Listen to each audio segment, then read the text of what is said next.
Tennessee's new congressional maps now rests with a three-judge panel. In a high-stakes hearing this morning, the NAACP of Tennessee asked the court to immediately block the maps ahead of the August primaries and the November midterms. WSMV4 investigative reporter Stacey Cameron's here telling us the NAACP says state Republicans overstepped their authority and violated the state constitution, Stacey, when they passed these new laws backing the maps. Well, that's right. Last week, Democrats and others hoping to throw those maps out suffered a huge blow in federal court. But this state challenge is a whole new legal ballgame. And at least this morning, the three judges hearing that case seemed more receptive to arguments that maps were an overreach. And here's why.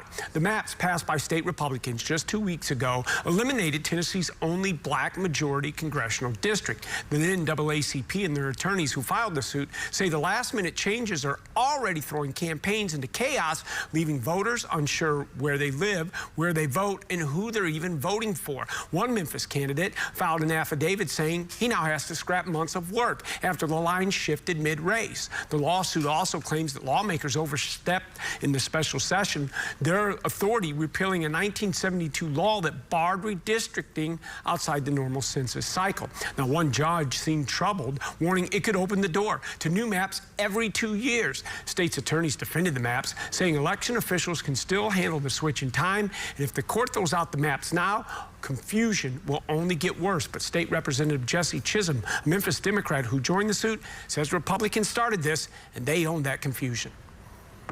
The redistricting maps already caused confusion.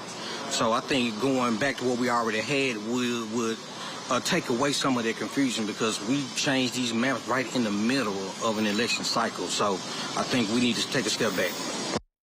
Now, that three-judge panel didn't deliver a ruling today, but with the clock on the election ticking fast, the chief judge said they would hand down their decision, quote, quickly.